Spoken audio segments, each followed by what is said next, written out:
chama cha ACT Wazalendo, na leo kipekee sana kuendelea kutoa taarifa kuhusu uchaguzi mkuu uliofanyika mwaka huu 2025 pamoja na yale yote ambayo tumeyaona, ikiwemo leo kipekee mmesikia kutoka midomoni mwa viongozi wetu ambao walikuwa wagombea ubunge maeneo mbalimbali nchini namna uchaguzi huu ulivyokuwa. ACT Wazalendo kupitia kikao cha kamati ya uongozi kilichoketi tarehe 7 Oktoba kimefanya tathmini ya kina kuhusu mwenendo na matokeo ya uchaguzi mkuu uliofanyika Oktoba 2025 ambao umekuwa pigo kubwa kwa demokrasia, haki za wananchi na mustakabali wa taifa letu. ACT Wazalendo imeguswa na mwenendo mzima wa uchaguzi ambao kwa mara nyingine umeendelea kugubikwa na udanganyifu, vitendo vya hila na ukiukaji mkubwa wa haki za binadamu. Ni wazi kuwa serikali ya Rais Samia Suluhu Hassan imekosa uhalali wa kuendelea kuiongoza Tanzania. Imekosa uhalali wa kisiasa wa kuendelea kuiongoza Tanzania. Uchaguzi huu haukuwa huru, wa haki wala haukuwa kuaminika, na umepoteza vigezo vyote na sifa za kuwa uchaguzi wa kidemokrasia. Mchakato mzima wa uchaguzi, kuanzia utangazaji wa watu waliojiandikisha, uteuzi wa wagombea, upigaji kura na utangazaji wa matokeo, unaonesha kufanyika kwa vitendo vya kihuni vinavyoondoa kabisa uhalali wa uchaguzi mkuu. Nyie mnafahamu tulitangaziwa na tume kwamba wamejiandikiza watu milioni 37, wakatuambia wamejitokeza watu milioni 32, wakatuambia kura halali za rais zilikuwa milioni 31 na kidogo na kufikia 98%. Lakini mmesikia kwa watu waliotangulia hapa michezo ya namba ambao mingine walishindwa kuifanikisha, na badala yake unakuta eneo ambalo mgombea akiingia anapewa kura 3 kwa pamoja. Kura za mgombea urais zimezidi mara 2, mara 3 ya kura za mgombea ubunge na kura za madiwani. Kwa mfano, mambo yaliyojitokeza hata kabla ya uchaguzi: moja, kuenguliwa kwa mgombea wetu wa urais wa Jamhuri ya Muungano wa Tanzania ndugu Luhaga Joyson Mpiga kinyume cha sheria, kihuni na kuonyesha vitekesho vya tume.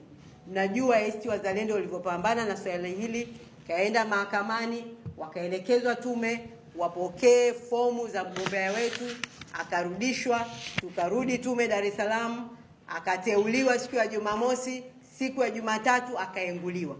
Na hili swala sasa tumeenda mahakamani tena na limepelekwa mahakama ya rufaa. Kutoteuliwa kwa baadhi ya wagombea ubunge na udiwani na usumbufu katika kuapisha mawakala na kutoa viapo. Tuna ushahidi wa zaidi ya wagombea 70 wa majimbo mbalimbali nchini ACT Wazalendo walioenguliwa kwa vitendo tu hivi na vile, nukta, mambo ambayo yalikuwa yanaonyesha tu ni ubabaishaji na kutaka kuona kwamba wagombea hao hawaendi kupata haki yao ya kidemokrasia ya kugombea maeneo mbalimbali na kuwakilisha sauti za wananchi. Lakini pia kupikwa kwa idadi ya wapiga kura, ambapo takwimu rasmi zinazotangazwa na Tume ya Taifa ya Uchaguzi, 86.7% wamejitokeza kupiga kura. Huu ni uongo wa mchana kweupe. Uhalisia unaonyesha kulikuwa na mwitikio mdogo sana wa wapiga kura vituo vyote nchini. Na ukiangalia itano tunayosema na tume ya 86% haijawahi kutokea katika nchi. Sio kitu cha kawaida. Huo ni muujiza kwamba kati ya watu wote eti 36% ndio waliokuwa tulikuwa vituoni. Mimi nilienda kituoni, nilikaa pale kama lisali moja na nilimwangalia yule angalia kwenye daftari, yule sehemu ya usimamizi anayeangalia kwenye daftari la watu wanaofika pale kupiga kura. Lile daftari alifununua kwa haraka, nilihesabu sehemu zilizowekwa tiki, hakukuwa na tiki zaidi ya 10 na ilikuwa ni saa 5 asubuhi jimbo la Segerea. Lakini matokeo yake, na tumesikia maeneo mengine, watu waliojitokeza kupiga kura kwenye uchaguzi huu mkuu hawakuzidi 20% ya wapiga kura wote. Kuna baadhi ya majimbo yaliathiriwa na vurugu za maandamano ambapo masanduku yalichomwa moto, vituo viliharibiwa na matokeo ya kuhesabiwa. Lakini tume ilitangaza matokeo ya kubumba ikiwemo Segerea, Kibamba, Ubungo, Kinondoni, Arusha mjini na kadhalika. Na tumeona furushi la kula hapa zilizokuwa zimesagaa mtaani zilizoonyeshwa na mgombea ubunge wa jimbo la Ubungo.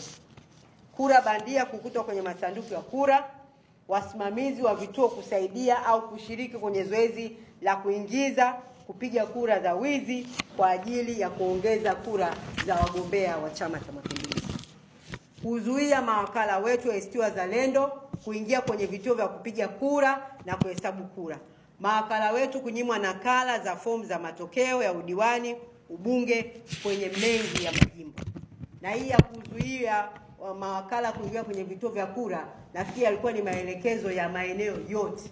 Mawakala wengine walikuwa wameshaingizwa kituoni, walitolewa, ni usumbufu, ni barua, ni picha, ni kuchanganya vituo, alimradi kuhakikisha kwamba zile kura hazilindwi kwa uhalisi wake na mawakala hawawi sehemu ya mkururo mzima wa mchakato wa kupiga kura kuanzia vituo vinapofunguliwa. Wasimamizi wa vituo kubadilisha matokeo na kuongeza idadi ya kura kwenye karatasi za matokeo bila uhalisia. Tumeona mifano hapa. Matokeo ya uchaguzi kupangwa na vyombo vya ulinzi, hasa idara ya usalama wa taifa, kwamba nani atangazwe, nani asitangazwe, na kufanya uchaguzi huu kukosa maana tena. Wao walikuwa tayari wanao matokeo kwenye mifuko yao na walikuwa wanataka kujua nani anatakiwa kushinda. Tunazo shuhuda, tunazo ushahidi wa wagombea wa majimbo yetu wengi ambao walikuwa washindi, lakini ilikuwa inafanyika michezo ya hapa na pale, na hatimaye wakatoka na makaratasi yao na kura zao hizo ambazo wamepanga wao kwamba washindi watoke Chama cha Mapinduzi. Ukiukaji mkubwa wa haki za binadamu.